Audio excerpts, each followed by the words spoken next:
You need to build trust, confidence and faith from your senior execs, but you also do need to push back sometimes. It's important there's a balance there, but it's important that you're not just hiring for that reason. Hey everyone, I'm Nelya from Nelly Talks. Welcome to my podcast, Nelly Talks, a careers-focused show for those who are considering careers in tech industry or maybe looking for a change of direction in this space. We will be interviewing different speakers in this field to understand their journeys, the hurdles they face, how they overcame those, and any tips and hints that they would like to share on the way.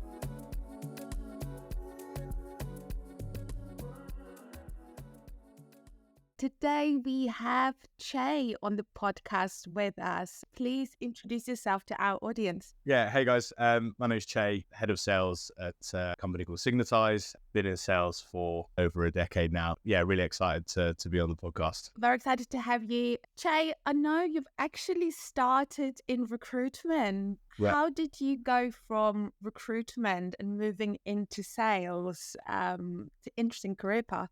Do you know what it was? Having people as my commodity was just too stressful for me.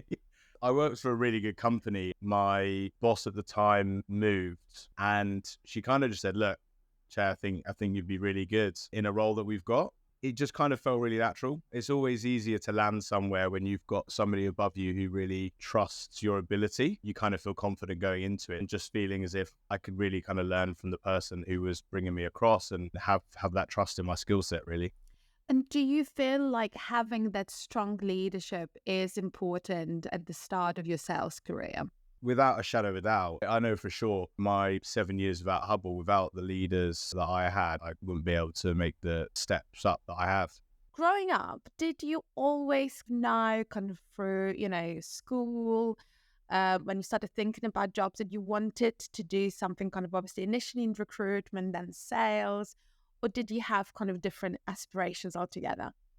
So different. It's weird because I would consider myself a people person, but I've always been obsessed with maths. It's just been my thing. So at primary school, we had to write where we wanted to be in 10 years. And I said I wanted to be an accountant. And then secondary school, I had a crazy Irish teacher, Mr. Hartnett. He was telling me about accountancy is cool, but if you really want to be in the numbers, you need to become an actuary. So at secondary school, I really wanted to study actuarial science at the London School of Economics. Didn't quite have the cognitive functions to make that happen. All the patience, to be honest. I studied accountancy and maths and all that stuff at school, but fell out of love for it. So if anything, when I was growing up, I wanted to sit in front of a computer on an Excel spreadsheet. Thankfully, now sales is a bit more data driven. I can still do that. It's really interesting. Look, you've got a failed lawyer here, so ended up in recruitment. I think these are the sort of roles sometimes you fall into and they work out, especially if you have that leadership that kind of sees the talents that you don't often see. I've had a crazy teacher like that, Mr. Perchi. I thought I'll be a translator, that then obviously went into law randomly and then ended up in recruitment. So yeah, career paths can change. And in terms of your current role, what do you enjoy most about it? I like numbers, I like order, right? So the most enjoyment I found is identifying where the challenges are, identifying where there are some levers that we can pull, either quick wins or long-term changes, and then more strategically mapping out what that's going to look like. That's what I found most enjoyable. And also just working with mentoring, coaching junior salespeople, because I've been a salesperson who wasn't necessarily serious about my career in the early stages. And it took a good leader to kind of get me on the right track. I'm fortunate enough that the guys here are just way ahead of where I was, but it's been able to kind of shape that and mold that and see how I can build a framework with which they can use to grow and improve their skill sets and grow their careers. It sounds like you're a great manager to have, and it'll be a mighty team to watch. And I guess like with any, job, there are always downside to any position. What would you say are kind of the biggest challenges of being in a senior sales role?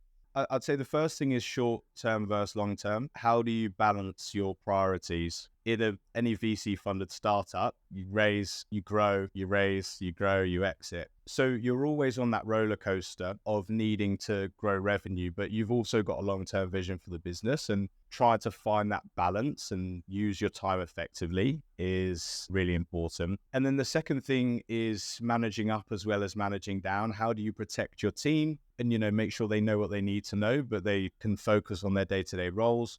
At the same time, this is the most important thing, is how do you manage up? You need to build trust, confidence, and faith from your senior execs, but you also do need to push back sometimes because they've hired you to do a job. And if you don't put your neck on the line with your own opinions as the expert in that role, why are you there? It takes a bit of experience to make the mistakes of maybe being too soft when managing up, things like over-promising, and you get stung by that. And then you kind of realize that this is the way of business and senior sales leadership. Yeah, a lot of the selling happens internally. I think a lot of people don't realize that when they go into sales roles, which is, as important. Thank you for sharing that. I mean, it sounds like it's a kind of quite full-on, high pressure position, as most leadership roles are. Do you feel like this role allows you to have a good work-life balance? How do you kind of juggle between home life and work life and prioritize and fence off their time? Yeah, do you know, I've always been so fortunate. All of my businesses, I've had an incredible work-life balance. And even since leading teams over the past few years, that's been maintained. I think you've got to be very careful not to take too much home. I probably slip up in that sense because I'm quite an open book. But in terms of feeling pressured to take it home, I've never worked at a business in that scenario. The pressure I take home is stuff I put on myself. So I've been really fortunate in that sense. You got to have a good home life as well, right? It's what bounces you back to work in the morning and keeps you feeling positive about what you're doing as well. A good wholesome life outside of work helps you really handle the stresses and the roller coaster that is sales. I bet. I think hopefully everyone works to earn a living, don't live to work. Yeah. I know it's not always the case. It's hard to sometimes, balance. Yeah. But yeah, it sounds like a great attitude. And it's great that you're being able to maintain it as your role responsibilities grow. And from kind of slightly different topic now, Chai, we know that kind of AI has been really disruptive in a lot of jobs and a lot of industries. How have you found it, if at all, impacting sales functions in the businesses? I caveat this with saying I'm a bit of a technophobe at times. I don't know whether that's the control freak in me somewhere, even though I wouldn't really consider myself one. But I personally just don't feel like AI is at a point where we can trust in it enough to be fully reliant upon it. And in that sense, I've probably shunned it a little bit more than I should have. That being said, we still use it. A lot of the software tools that we use day to day utilize AI, but I think that it still has a fair bit to go until it is the tool that we need it to be. But I also think sales is so cyclical, right? You look at sales in, I don't know, or the late 90s, early 2000s, very much on the phone, you got your Rolodex and that's how you work. And then emails become huge and AI has just super powered that. And now everybody's inboxes are full. And I think we're going to go on this natural roller coaster where people start to detox from these things. It's like, actually, let's have a face-to-face meeting. Let's just get on the phone and have a conversation. Yeah, and I guess in a relationship-focused role, it's not an area that AI or technology can fully replace. It can enhance, automate some workflows, but people still buy from people. Yep. It's been huge in recruitment, as I'm sure you can imagine. Yeah. But having spoken to my first candidate on the phone in 3 years, pretty much since COVID, it was so nice, so weird, but so nice not to have to kind of, you're not watching them, you're not intense, you can just have a chat, right? And actually talk about what you want to talk about. I felt like this is really old school. I have to pick up the phone and dial the number. But I probably got more out of the phone call than maybe 3-4 VCs that I would have had to have with him, just scheduling, booking, etc. So yeah, I think that the retro is coming back in kind of relationship focused roles. I think it was always there. We perhaps just maybe sometimes rely too much on tech. A big topic on this podcast is diversity in tech. Do you see more diversity and representation in your field now versus perhaps when you're starting up in your role? Yeah, for sure. I don't think we're quite yet where we need to be from a diversity inclusion point. And I think the main reason I've identified for that is that it became such a big focus that hiring for hiring's sake became an issue, and people were very aware of it. And there's also that bias around, well, we just need to get the numbers up here in terms of, ethnic minorities or gender, whatever that might be. And it's important there's a balance there, but it's important that you're not just hiring for that reason. There's some really great kind of networks. So the Black Tech Sales Network is an incredible forum for ethnic minorities within the sales world to be able to share ideas, experiences, and help each other to grow. So there's a long way to go, and it's definitely improved in the decade or so that I've been in sales. But we've also just got to be very careful because it's about skill set and your ability to do well. And that should always be the most important thing. Yeah. Yeah, no, I've seen that push for like a positive discrimination, and no one likes to be a token hire. No. Whether you're kind of a woman in tech, foreign, whatever that statistic that you happen to fall into, it's always good to know that you've been chosen because you just good at what you do, kind of best out of everyone else in the pack. Anything else you think that businesses can perhaps do from their side as employer to encourage more applications, let's say for sales roles, from more diverse candidates? It takes a bit of time for that first real big cohort of women or ethnic minorities to progress in their careers and find opportunities of seniority or leadership or whatever that might look like, so that the next people that are coming along can actually see, oh, there's Chai, who's a young Black guy with dreadlocks who's leading a sales team, right? And it's about helping people find those pathways to more seniority so they can be above the parapet, so they can be seen. And that's what will give the next generations of salespeople the confidence to step into a role and think, I can do this, I can get to where I want to be. And again, businesses just need to facilitate that. They need to care about it. It also needs to be about giving those minorities real confidence, right? You look at the gender pay gap and statistically women asking for raises less, for example. That also works the same in asking for a promotion or saying, what can I do in order to be given the opportunity to take that next step? And so leaders within our community need to really make sure that they are helping build confidence of those in more junior roles to go out and ask, what's it going to take to get promoted? I think I've got weaknesses in this, and this area. Can you help me to upskill so that I'm a more well-rounded salesperson? Those are the things that I would point to. Really, really good hints. I think, as you said, attracting talent, evening out the playing field, from inclusive hiring training, and then also then developing the talent, because the reality is if you're not giving them those opportunities, they'll move on somewhere else in the team or a manager that will nurture those aspirations. I think you're right.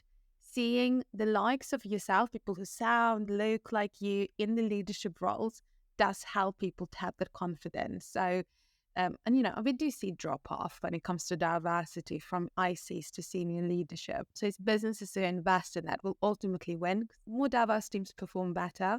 And it's good to have kind of difference of opinion and background in any team. It makes it more fun normally. And to wrap us up, what advice would you give someone who's considering a career in sales? Any kind of overarching things that helped you in your career to get through any hurdles? Also, this could relate to kind of going from an IC to senior leadership role as well. You're always going to have a couple of top performers in the team. And one thing that I did to try and really force my Hubble's hand at giving me the opportunity to be promoted was make sure the numbers are good, but then you make sure that you're super efficient. If you've got capacity and your numbers are still high, then you can ask for extra responsibilities. You can take the things off your manager's plate that he or she doesn't like doing, and then you have more visibility from the exec teams. That could be, for me, it was always my manager, Hubble, didn't really enjoy sitting in spreadsheets and doing commission plans or whatever it might look like. That was my bag. right? Okay, I'll happily do that. I'm on target, over target. I've got some time left in my day. I've time blocked properly. What can I take on? The key thing throughout a salesperson's career is don't just hit the number. You need to almost show that you can do the next job before you've got the next job. The second thing is around just mindset. My wife and my dog walks is one thing that keeps me sane, but just a good network, friends, both inside and outside sales, who you can bounce off of, because sales is so up and down that if you've got friends in sales, they'll always just give you a nudge, like, it's fine, it's just one of those courses that you got to get over it. So that's super important, network. And then the third thing is be really calculated. And I think calculated sometimes has a bit of a negative connotation to it. But like I said, inboxes are full. There's a huge amount of talent out there who are selling against you. You need to be really thought out. You don't necessarily need to be gung-ho. Take your time in your approach to everything you do, but always be a doer, not just a thinker. Great insights. Thank you so much for sharing, Chai. It's been great to have you today on the podcast. I'm sure our listeners will take loads away. Really appreciate it. Thank you to all our lovely listeners for sticking with us. I hope you found this useful, and please do share, like, etc. Check out our next episode that comes out in 2 weeks' time.